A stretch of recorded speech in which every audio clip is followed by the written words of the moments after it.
Teacher جی سر بلال احمد بھائی، خداوند متعالی آپ کو سلامتی دے. کیا حکم ہے بلال بھائی؟ وہ میں نے تو آپ سے ولایت علی پر نص مانگی تھی، آپ نے پھر اس سے نسخ کی بحث چھیڑ دی اور آپ نے فرمایا کہ آپ پہلے مقدمے پر بات نہیں کرنا چاہیں گے، یعنی نسخ کے مقدمے پر. تو ہم نے پھر آپ کی خواہش کے مطابق نسخ پر ہی بحث کر لینا مناسب سمجھی. تو اب پچھلی نشست میں بھی آپ سے نسخ پر گفتگو ہوتی رہی، منسوخ التلاوہ کے دلائل، پھر آیات قرآنیہ سے بحث ہوتی رہی. تو میں الحمدللہ اپنے سننے والے دوستوں سے یہ بات واضح کر دینا چاہتا ہوں کہ الحمدللہ قیامت تک بھی اللہ یاری صاحب کتب اہل سنت سے تحریف قرآن مطلقاً ثابت نہیں کر سکے، اور اس پر پھر الحمدللہ کافی بحث و تمہیس بھی ہوتی رہی. اور پھر دوسری بات یہ تھی کہ ہماری الحمدللہ بحث چل رہی ہے دلائل کی روشنی میں. آپ کے ذمے جو مقدمہ لگا ہے جی وہ جناب. یہ ہے کہ آپ بے اہل سنت کو ہے کتب اہل سنت سے تحریف قرآن ثابت کر. اور الحمدللہ ثم الحمدللہ ہم نے کتب اہل سنت سے یہ قرآن پاک کامل ہے، ہر لحاظ سے کامل. میری آواز آ رہی ہے آپ؟ جی جی جی آواز آ رہی ہے، بسم اللہ. جی سر. جی تو اس اب بحث کا آغاز کرتے ہیں کہ آپ نے پچھلی دفعہ جو دلائل ذکر کیے تھے ان سے تحریف ثابت نہیں ہوتی، کیا ثابت کیونکہ ہوتی وہ ہے؟ لفظ تحریف میں بالکل آپ کا مقدمہ تحریف ثابت کرنا ہے، تحریف اور آپ تعریف ہمارا کریں نا، مقدمہ الحمدللہ تحریف کیا آپ تعریف کریں کہ تحریف بولتے ہیں آپ کس کو ہیں، تاکہ پتہ چلے کہ یہ تعریف ہے یا نہیں. کہ خدا وند متعال قرآن پاک میں جو نازل فرماتے ہیں اس کو بعد میں تبدیل دیا گیا ہے، اس میں تحریف کر دی گئی ہے، اس کو بدل دیا ہے. یہ آپ اصل میں آپ نے اور میں بلکہ اپنے سننے والوں کو دوستوں کو بھی یہ کہتا ہوں کہ مجھے یہ بڑی خوشی ہوئی ہے کہ اللہ یاری صاحب اپنی نوعیت کے ایک واحد کی عالم ہے کہ جنہوں نے یہ ہمت کی ہے کہ وہ تعریف قرآن پر بات کرتے ہیں. ورنہ بہت سارے شیعہ تو اس مسئلے میں اپنی جان چھڑاتے ہیں، بات ہی نہیں کرتے، سامنے ہی نہیں آتے، کیونکہ یہ مسئلہ ان کے لیے وبال جان بن جاتا. آپ کی ہمت کو داد ہے، سلام ہے کہ آپ اس مسئلے پر بات کی. لیکن آپ ذرا ایک قدم آگے، وہ یہ کہ آپ اگر یہاں پر ہی رکتے کہ قرآن پاک کامل ہے، ہمارے نزدیک تشیعوں کے نزدیک بھی کامل ہے، تو شاید بات بڑی زبردست جاتی، پھر ہم آگے بات بڑھاتے. لیکن آپ کی کتب میں تو کم از کم یہ بات بالکل واضح ہے کہ بدل چکا ہے، لیکن آپ نے وہی الزام اہل سنت کے سر بھی تھوپ دیا ہے اور پھر روایات کا لیا ہے، وہ روایات کہ جو بالکل اپنے موقف میں بالکل بھی دلالت. میں اپنے بھائیوں سے، سننے والے بھائیوں سے یہ بات بالوثوق کہتا ہوں، برادران اہل سنت سے بھی اور برادران تشیع سے بھی، قرآن پاک کی آیات میں لکھا ہے اور قرآن پاک میں سورہ ہجر میں انا نحن نزلنا الذکر، ہم نے ہی اس قرآن کو نازل کیا اور ہم ہی اس کی حفاظت کرنے والے. اسی طرح سورہ حامیم السجدہ کی آیت 41 کفروا بالذکر لما جاءہم وانہ لکتاب عزیز لا یاتیہ الباطل من بین یدیہ ولا من خلفہ.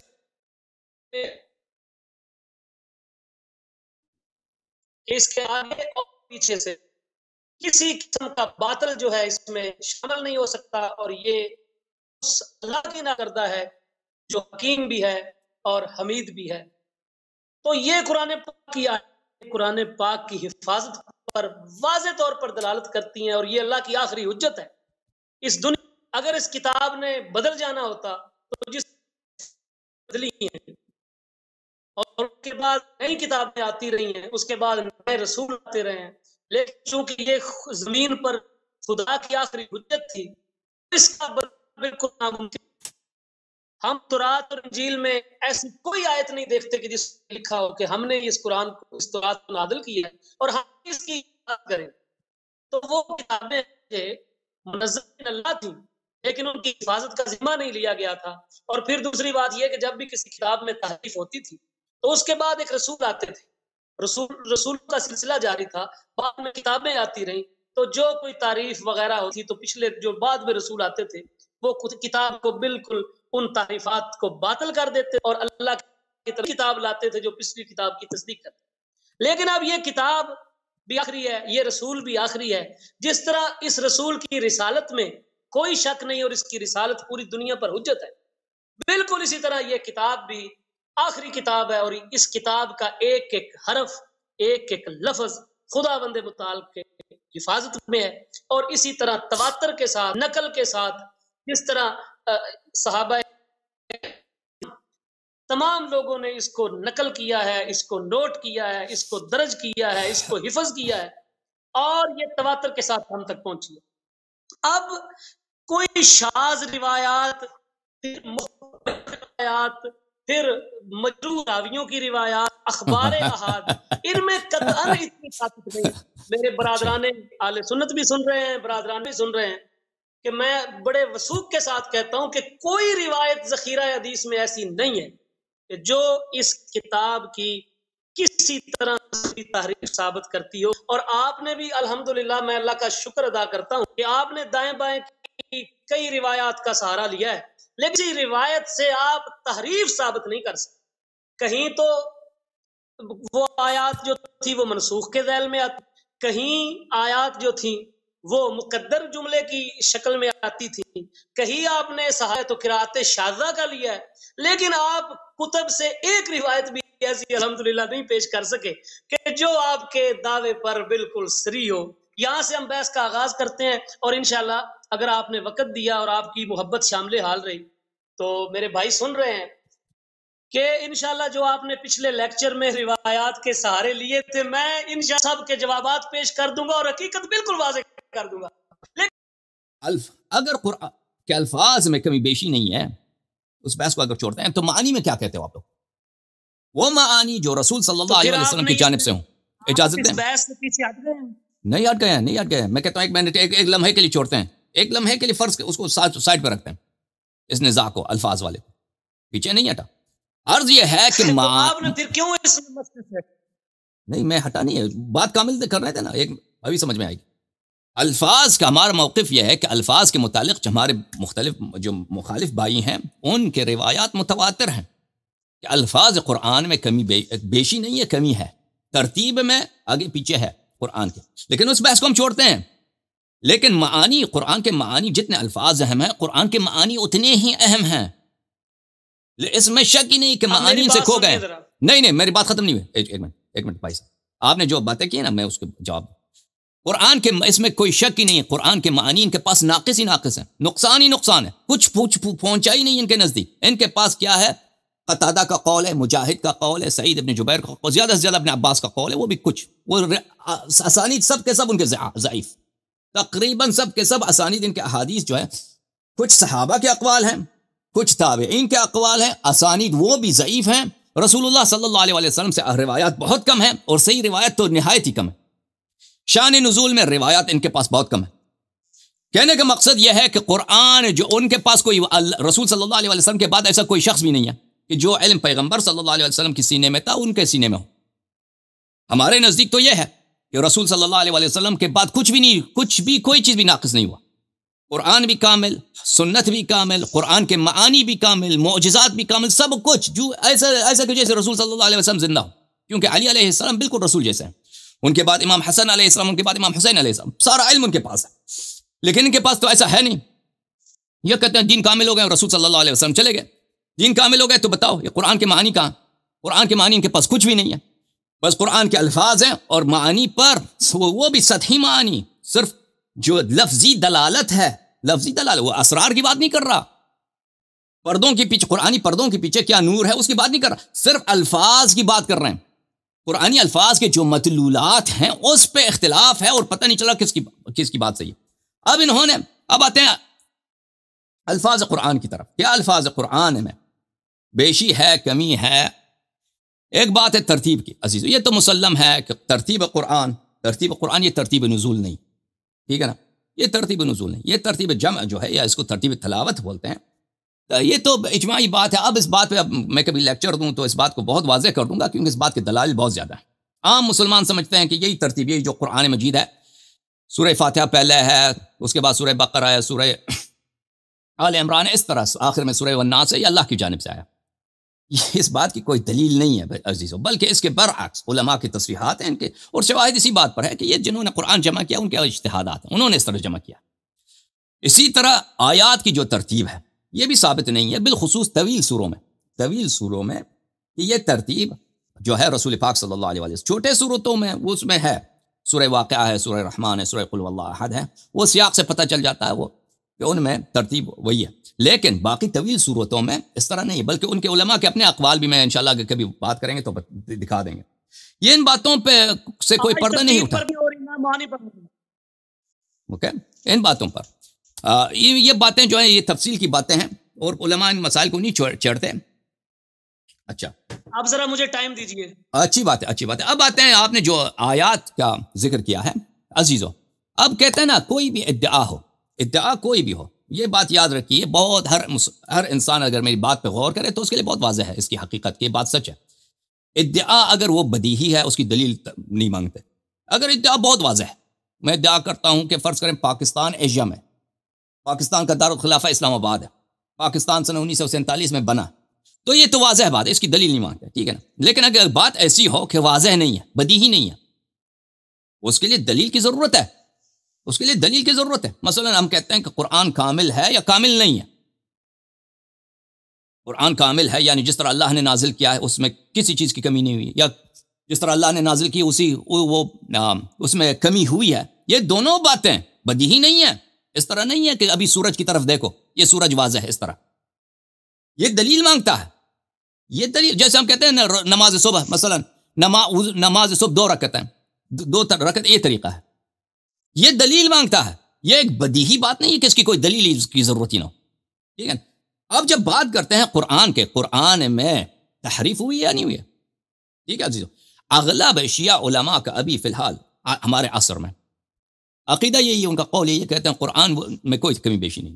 اغلب شیعہ علماء کا بالکل تقریباً کہہ سکتے ہیں ان کا اجماع ہے، تقریباً کہہ سکتے ہیں بالکل. یہ قول بہت مشہور ہے، اس قول کے چاہنے والے بہت ہیں، اور مخالفین کا تو وہ تو کہتے ہیں، وہ تو تکفیر کرتے ہیں، جو کہ قرآن میں کمی ہے اس کی تکفیر کرتے ہیں. لیکن اس بات کو اگر ہم کھولیں، اس بات کی دلیل کہاں ہے؟ جو دلائل ذکر کیا جاتا ہے وہ وہی ہے، بلے جو آیات انہوں نے ذکر کیا، انا نحن نزلنا الذکر وانا له لحافظون. یہ آیت عزیزو کہ ہم نے ذکر کو نازل کیا اور ہم نے ذکر کی حفاظت کرنی ہے. یہ اس بات پر مبتنی ہے کہ ذکر سے مراد قرآن ہو. اگر ذکر سے مراد قرآن مجید ہے، اگر ذکر، کیونکہ قرآن مجید ایک تو نام ہے قرآن مجید، فرقان حمید اس کتاب کا نام ہے قرآن، ٹھیک ہے نا. لیکن ہو سکتا ہے کہ اللہ تعالیٰ ذکر جو ہے، اس ذکر کے نام سے پکارا ہو. اگر مراد یہ ہے کہ ہم اس قرآن کو ہم نے نازل کیا ہے اور ہم اس کی حفاظت کریں گے، اگر یہی مقصود لیا ہے تو پھر یہ ایک دلیل ہو سکتا ہے. لیکن یہ استدلال بڑا مخدوش ہے، استدلال بہت ہی مخدوش ہے. کیوں مخدوش ہے؟ پہلی بات ہے، یہ حدیث بہت طویل ہے بخاری میں حدیث آپ کو نہیں دکھاؤں گا، جب آپ چاہیں خود مراجعہ کیے، اور بخاری میں کئی جگہوں پر ہے، یہ بلال صاحب کو معلوم ہے کہ ابو بکر کی خلافت میں عمر ان کے پاس گئے، کہا کہ یہاں پہ یمامہ میں جنگ ہوا ہے، وہاں پہ بہت سارے قاری مارے گئے اور مجھے ڈر ہے کہ بہت سارا قرآن ضائع ہو جائے گا، تو قرآن جمع کیجئے. ابو بکر نے ان سے کہا کہ یہ کیا کہہ رہے ہیں، وہ کام جو پیغمبر صلی اللہ علیہ وسلم نے نہیں کیا، میں کیسے کروں؟ تو اتنا اصرار کیا انہوں نے کہ ابو بکر مان گئے. تو پھر ابو بکر نے زید بن ثابت کو بلایا کہ ہمارا رائے یہی ہے، میری رائے اور میرے دوست عمر کی رائے یہی ہے کہ آپ قرآن جمع کریں، آپ ایک اچھے نوجوان ہیں، ذہین ہیں، آپ قرآن کو جمع کیجئے. تو زید بن ثابت نے کہا کہ میں وہ کام کیوں کروں کہ اللہ کہ رسول صلی اللہ علیہ وسلم نے نہیں کیا. تو ابو بکر نے اتنا اصرار کیا کہ اتنے لوگ مر گئے ہیں، اب قرآن ضائع ہو جائے گا. ضائع ہونے کا احتمال ہے تو آپ قرآن جمع کیجئے. کہنے کا مقصد یہ ہے ابو بکر ان کا امام ہے, عمر بھی ان کا امام ہے, زید بن ثابت بھی ان کا امام ہے, اور قرآن کو جمع بھی زید بن ثابت نے کیا ابو بکر عمر کے ساتھ مل کر, ٹھیک ہے نا. تو وہ خود کہتے ہیں ابو بکر عمر کیا کہنے آیا تھا کہ قاری مارے گئے امامہ میں قرآن کو جمع کیجئے وَإِلَّا قرآن بہت سارا قرآن ضائع ہو جائے گا. ضائع ہونے سے کیا مراد ہے؟ یعنی ختم ہو جائے گا, پھر اس کے آثار نہیں رہیں گے, یعنی وہ ہمیشہ کے لیے مح ہو جائے گا. کہنے کا مقصد یہ ہے کیا ابو بکر کو اس آیت کا پتہ نہیں تھا اِنَّا نَحْنُ نَزَّلْنَا الذِّكْرَ وَإِنَّا لَهُ لَحَافِظُونَ؟ یہ تو ذمہ اللہ نے لیا. اللہ نے جب ذمہ لیا تو ابو عمر تم کیا کہتے ہو؟ اللہ میں کیا کوئی اللہ کو قاری کی ضرورت ہے کہ قاری اگر مر گیا قرآن ضائع ہو جائے گا, ٹھیک ہے نا. تو ان کا جو اپنا امام ہے وہ اس آیت کی اس تفسیر سے موافقت نہیں رکھتے, اور پھر بلکہ ان کے نزدیک اس آیت کا کوئی اور معنی ہوگا, کیونکہ اگر عمر کے نزدیک ابو بکر کے نزدیک اس آیت کا مطلب یہ ہے کہ ہم نے قرآن کو نازل کیا ہم اور اس کی حفاظت کریں گے, تو پھر ان کی بات ہی کفر ہے, ان کی بات بہت غلط ہے کہ بھئی قرآن جمع کرو وَإِلَّا قرآن ضائع ہو جائے گا, اگر ہم نے جمع نہیں کیا تو قرآن ضائع ہو جائے گا, ٹھیک ہے نا. تو یہ اس آیت کے کوئی اور معنی ہیں. ان کا ایک اور امام ملاحظہ فرمائیے, ان کا نام ہے ماتوریدی, اور یہ ہمارے بھائی صاحب جو ہیں اکثر پاکستان ہندوستان میں جو احناف ہیں حنفی مذہب کے ماننے والے ہیں وہ اکثر تقریباً سب کے سب ماتوریدی کے مقلد ہیں عقائد میں. یہ ان کی تفسیر تعویلات اہل السنہ للماتوریدی. ملاحظہ فرمائیے اس کتاب میں یہ جز نمبر 6 ہے. ماتوریدی صاحب کیا فرماتے ہیں یہاں پر صفحہ نمبر 423 میں وقال بعضهم وَإِنَّا لَهُ لَحَافِظُونَ. مفسرین کے ایک جماعت کا یہ قول ہے وَإِنَّا نَحْنُ نَزَّلْنَا الذِّكْرَ وَإِنَّا لَهُ لَحَافِظُونَ أي محمدًا علیہ افضل الصلوات. یعنی ہم اِنَّا نَحْنُ نَزَّلْنَا الذِّكْرَ, ہم نے ذکر سے مراد قرآن لیتے ہیں, ٹھیک ہے. حالانکہ اس کی بھی کوئی دلیل نہیں ہے, اس بات کی بھی کوئی دلیل نہیں ہے کہ ذکر سے یہاں پر مراد قرآن ہے. صرف لفظ نزلنا کی وجہ سے وہ سمجھتے ہیں, انہوں نے یہی اعتبار کیا ہے, یہی گمان کیا ہے اس سے مراد قرآن ہے, وَإِلَّا اس سے کوئی دلیل نہیں ہے. اچھا, وہ کہتے ہیں کہ چلیں اِنَّا نَحْنُ نَزَّلْنَا الذِّكْرَ یعنی قرآن, لیکن لہو سے کیا مراد؟ ای محمدًا علیہ افضل الصلوات, یعنی رسول اللہ صلی اللہ علیہ وسلم, ہم نے قرآن کو نازل کیا ہے اور ہم صاحب قرآن یعنی پیغمبر صلی اللہ علیہ وسلم کی حفاظت کرنے والے ہیں. ای نحفظه بالذکر الذی انزل علیہ, ہم اس کو ان کے اس ذکر کے ساتھ جو ان پہ نازل ہوئے اس کو حفاظت کریں گے. کقولہ واللہ یعصمک من الناس, یہ اس آیت کی طرح ہے کہ اللہ نے فرمایا ہے کہ واللہ یحفظک من الناس, واللہ یعصمک, اللہ تیری حفاظت کرے گا. وَإِنَّا لَهُ لَحَافِظُونَ یعنی ہم رسول صلی اللہ علیہ وسلم یہ حفاظت. جی سر, اب میری بات سنیں. اب نہیں, میری بات ختم نہیں ہوئی, بات کرنے دیں. آپ نے جن آیات کا ذکر کیا میں ان کا جواب دے دوں, ٹھیک ہے نا. کہنے کا مقصد یہ ہے کہ یہ ادعا کہ قرآن میں کمی نہیں ہوئی ہے, یہ ایک بدیہی ادعا نہیں ہے, یہ دلیل مانگتا ہے. ان کے پاس دلیل کچھ بھی نہیں ہے. جس آیت کو وہ دلیل لے کے آتے ہیں وہ آیت, اس آیت کا مقصود ان کے اپنے علماء کے نزدیک یہ نہیں بنتا. یہ کتاب تفسیر سمرقندی تفسیر بحر العلوم ہے, جلد نمبر 2, یہاں پہ ملاحظہ فرمائیے اِنَّا نَحْنُ نَزَّلْنَا الذِّكْرَ وَإِنَّا لَهُ لَحَافِظُونَ یعنی القرآن ویقال یعنی محمد صلی اللہ علیہ وآلہ وسلم من القتل. اور بہت سارے مفسرین کا قول ہے کہ لَهُ لَحَافِظُونَ سے مراد رسول اللہ صلی اللہ علیہ وآلہ وسلم ہے. اگر کوئی سی بات کو آپ لاتے ہیں نا دلیل کے طور پر, یہ میری دلیل ہے, وہ دلیل صریح ہونی چاہیے, آپ کے مدعا پہ صریح ہونی چاہیے. اگر وہ دو متضاد باتوں پر, دو مختلف باتوں پہ دلالت کر رہی ہے تو پھر وہ دلیل نہیں بنتا.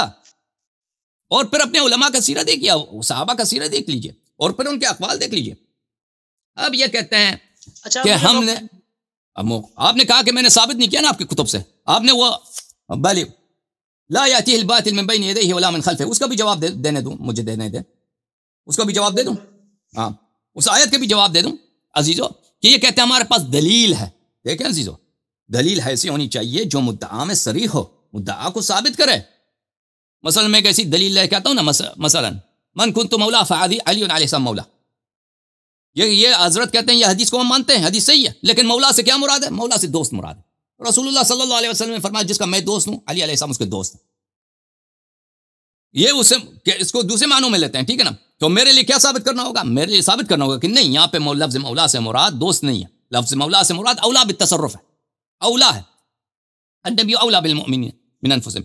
اب جب تک میں وہ ثابت نہیں کروں گا نا تو اس سے امامت ثابت ہوگی نہیں، ثابت نہیں ہوگی، کیونکہ یہ کہیں گے کہ دو احتمال، ایک احتمال ہے کہ کیا احتمال امامت، دوسرے امامت دوستی، تم کہاں سے کہتے ہو کہ اس سے مراد امامت ہے؟ جہاں یہ کہ احتمال تو باقی ہے، تو میرے لیے ضروری ہو گیا کہ میں دوستی والی احتمال کو میں بالکل باطل ثابت کروں کہ یہ مراد ہے ہی نہیں۔ یہ یہاں پر اس مقام پر انا لہ لحافظون کے متعلق ان کے لیے لازم ضروری ہے کہ ایسی دلیل، ٹھوس دلیل پیش کریں۔ جب ان کے اپنے مفسرین فرماتے ہیں کہ اس حدیث میں دو احتمالات موجود ہیں، اور بہت سارے کہتے ہیں کہ اس سے کیا ہے، اس سے مراد رسول صلی اللہ علیہ وآلہ وسلم، اللہ رسول کی حفاظت کر رہے ہیں۔ اب میں نے مختصر بیان کیا، اللہ مفسرین کے اقوال بہت زیادہ۔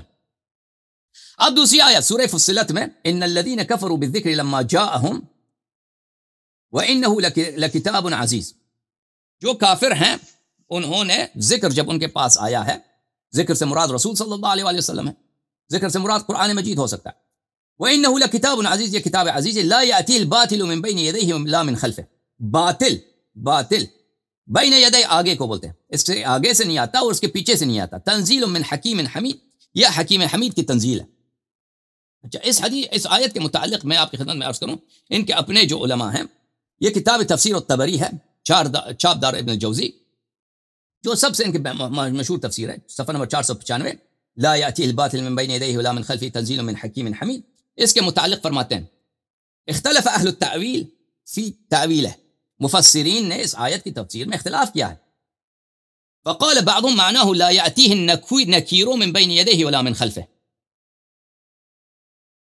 اس کا ایک احتمال یہ ہے کہ نکیر یعنی وہ چیز بھلے جو بری بات ہے، بری بات جو ہے اس کے آگے سے نہیں آتی اور اس کے پیچھے سے نہیں آتی، اس کے پیچھے سے بھی بری بات نہیں آتی، آگے سے۔ اب اس سے مراد نہیں، مجھے نہیں معلوم اس سے نکیر سے کیا مراد لیں گے۔ قال آخرون، دوسرا قول یہ ہے لا يستطيع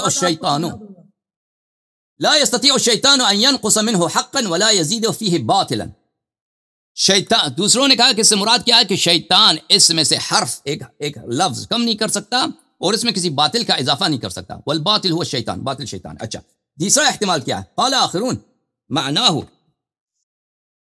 لا يطيق ان يزيد فيه ان الباطل ان يزيد فيه شيئا من الحروف ولا ينقص منه شيئا۔ اچھا، باطل اس میں سے کسی لفظ کو کم نہیں کر سکتا، اس کے حروف سے کیا مراد ہے عزیزو؟ کیونکہ ان حضرات کے بہت سارے روایات میں ہے کہ قرآن 7 حروف پہ نازل ہوا تھا اور اس کے سب اللہ کی جانب سے ہے، اور جس فقر ما تیسر منہ، ان حروف میں سے کسی بھی یعنی قرآن کے 7 ورژنز ہیں، 7 ڈفرنٹ ورژنز ہیں، کسی ان میں سے کسی کی بھی تلاوت کرو تو ان میں سے کسی کو کم نہیں ہو سکتا، حالانکہ ان میں سے 7 سب حروف جو ہیں وہ گم ہو گئے ہیں، اس کی کوئی نہیں ہے۔ اچھا، یہ کتاب تأویلات اہل سنت تفسیر الماتوریدی، ماتوریدی صاحب کی تفسیر دیکھیے، جزء 9، انہوں نے اسی آیت کی تفسیر میں صفحہ نمبر 87 میں فرمایا قال بعض اہل التأویل، اس آیت سے مراد یہ ہے لا ينزل کتاب من بعده يكذبه او يبطله او ولا قبله کتاب يكذبه او يبطله، اس آیت سے مراد یہ ہے لا يأتيه الباطل من بین یدیہ ولا من خلفہ، اس سے آگے باطل نہیں آتا اور اس کے پیچھے سے بھی باطل نہیں آتا۔ اس سے مراد یہ ہے کہ اس سے آگے مستقبل میں، قرآن کے بعد مستقبل میں کوئی ایسی کتاب جو قرآن کو باطل کرے اللہ کی جانب سے نازل نہیں ہوگا، اس سے مراد یہ ہے۔ اور ولا من خلفی، اور اس کے پیچھے سے بھی باطل نہیں آتا، اس سے مراد یہ ہے کہ قرآن سے پہلے جو کتابیں نازل ہوئی ہیں وہ بھی قرآن کو باطل نہیں کر دیتی، اس سے مراد یہ ہے۔ اور دوسرا احتمال یہ ہے، دوسرا احتمال یہ ہے کہ ابلیس نہیں کر سکتا کہ اس میں سے کسی حرف کو باطل کر دے اور کسی حق کو باطل کر دے اور اس میں سے کسی حق کو کم کر دے یا کہ اس میں کسی باطل کا اضافہ کر دے، ابلیس یہ کام نہیں کر سکتا۔ اچھا، یہ ایک احتمال ہے۔ تو پتہ یہ چلا کہ یہ آیت بھی ان کے مدعا پر نص نہیں ہے، تو ہمیں ان سے نص کی ضرورت ہے کہ تم نص لے کے آؤ کہ کیوں یہ آیا تمہارے پاس ایک ادعا کرتے ہو کہ ہمارے ہاں قرآن مجید کامل ہے، ٹھیک ہے، مان لیتے قرآن، دلیل کیا تمہارے پاس؟ بالکل میں 2 منٹ، بس 2 منٹ ختم، 2 منٹ۔ دلیل آپ کے پاس کیا ہے؟ دلیل ان کے پاس کیا ہے عزیزو؟ دلیل ان کے پاس کچھ بھی نہیں ہے۔ قرآن کی آیت ہے، وہ ان کی دلیل پہ، ان کے مدعا پہ نص نہیں ہے، ان کی مختلف احتمالات ہیں۔ یا کوئی حدیث رسول صلی اللہ علیہ وسلم ہو، ان کے پاس ایک بھی حدیث نہیں ہے قرآن، بلکہ رسول اللہ صلی اللہ علیہ وسلم ان کی جو عقیدہ ہے کہ رسول صلی اللہ علیہ وسلم نے قرآن کے ساتھ جو برتاؤ کیا ہے وہ ایسا عقیدہ ہے کہ وہ گستاخی ہے گستاخی کس کی؟ نبی صلی اللہ علیہ وسلم کی، یعنی اس کو پرواہ نہیں تھی کہ قرآن کو حفاظت کیا جائے. ہاں وہ دنیا سے چلے گئے، قرآن پتھر پہ لکھا تھا، وہ ہڈی پہ لکھا تھا، پتے وہ کوئی ایسا آیات کسی کہیں لکھا بھی نہیں تھا، وہ کسی کو زبانی یاد تھا تو وصیت بھی نہیں کیا تھا کہ اس کو جمع کرو، بس چلے گئے، ختم بات. اور بس حدیث بھی نہیں ہے ان کے پاس، قول صحابی بھی نہیں ہے. اس کے بالعکس ان کے پاس جس روایات کو یہ میرے بھائی کہتے ہیں کہ یہ روایات شاذ ہیں، یہ شاذ نہیں ہے، یہ روایات ان کے صحیح ترین کتب میں ان کے اکابر نے روایت کی ہے، عائشہ سے، عمر سے، عبداللہ ابن مسعود سے، عثمان ابن عفان سے، ان لوگوں سے روایت کی ہے کہ اگر چاہیں تو میں کچھ روایت دکھا دوں کہ آپ کہہ رہے ہیں کہ روایت یہ شاذ و نادر ہے، روایت دکھا دوں؟ سب سے پہلے نہیں تو یہ روایات بھی نہیں دکھانا. ابھی میں نے ان کو وعدہ دیا کہ 2 منٹ میں ان کو وقت دے دیتا ہوں. تو عزیزو یہ روایات بہت زیادہ ہیں، یہ روایت بہت زیادہ ہے. تو کہنے کا مقصد عزیزو، میں اپنے بات کو 20 سیکنڈ میں سمیٹ دیتا ہوں، اس کے بعد ان کی باری. کہنے کا مقصد یہ ہے کہ قرآن مجید میں کمی نہیں ہوئی ہے، یہ ایک بدیہی بات نہیں ہے عزیزو، اس کے لیے دلیل کی ضرورت ہے. جس طرح اگر میں کہہ دوں کہ قرآن مجید میں نقصان واقع ہوا ہے، اس کے لیے بھی دلیل کی ضرورت ہے، ٹھیک ہے نا. اب ان سے مطالبہ یہ ہے کہ بھائی آپ ادعا کرتے ہیں کہ قرآن کو جو کہے ناقص ہے وہ کافر ہو جاتا ہے، ٹھیک ہے، وہ قرآن کامل ہے، تمہارے عقیدہ جو بھی مرضی رکھو، اس کے لیے دلیل ہمیں دکھاؤ. دلیل ان کے پاس کچھ بھی نہیں ہے، بس مجرد ادعا. بسم اللہ الرحمن الرحیم، حکم کرو بھائی.